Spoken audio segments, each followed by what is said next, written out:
দেখেন মিটার লাগানো আছে, একটা বক্স লাগানো রয়েছে এবং এর উপরে একটা পয়েন্ট ছাড়া রয়েছে। এখান থেকে দেখেন পাইপটা গিয়ে এই পাইপ দিয়ে মেইন লাইনটা ভিতরে চলে গেছে। ভিতর দিয়ে দেখেন এখান থেকে এই ছোট্ট একটা এমসিবি বক্স লাগানো রয়েছে আইসোলেটর লাগানোর জন্য, এবং এখান থেকে দেখেন নিচে দিয়ে পাইপটা নেবে। সিঁড়িতে দেখেন এখানে লাইটের পয়েন্ট করা রয়েছে এবং এখান দিয়েই পাইপ দিয়ে মেইন লাইনটা উপরে চলে গেছে এবং সিঁড়িতে পয়েন্টগুলো সব ওইভাবেই ওখান পাইপ দিয়ে হয়ে যাবে। এবার এখানে দেখেন এই দুটো পাইপ নেবেছে, একটা এদিকে চলে গেছে, একটা এখান থেকে মেইন লাইন এসে মানে এই পাইপ দিয়ে মেইন লাইনটাই বোর্ডে আসবে। এবার এই বোর্ড থেকে দেখেন এই বোর্ডে আসবে। আবার এখান থেকে দেখেন উপর দিকে একটা সার্কুলার থেকে দুটো 14 mm পাইপ আমরা সিলিংয়ে তুলে রেখেছি সারফেস লাইট লাগানোর জন্য, কাটিং করে পয়েন্ট করা রয়েছে। এবং এখানে দেখেন এদিকে একটা বোর্ড লাগানো রয়েছে।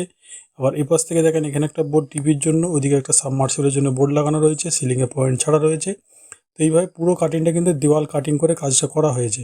এই রুমটার ভেতরে ঢুকে একবার দেখিয়ে দিই, রুমটাও আমরা পুরোটাই দেওয়াল কাটিং করে কাজ করেছি। দেখেন বোর্ড লাগানো, নিচে একটা বোর্ড ফুল ল্যাম্পের জন্য, এখান দিয়ে নিচে দিয়ে পাইপটা এসে এখানে একটা বেডের বোর্ড 8 মডেলার জিআই, এবং উপরে এসির জন্য 2 মডেলার জিআই, এখানে ফ্যানের পয়েন্ট, লাইটের পয়েন্ট, মানে এই রুমটার মধ্যে সিলিংয়ে 4টে সারফেস লাইটের পয়েন্ট কাটিং করে করা হয়েছে এবং টিউবলাইটের পয়েন্ট। টোটাল কাজটা কিন্তু দেওয়াল কাটিং করে করা হয়েছে, কোনো রকম ছাদে পাইপ বিছানো নেই।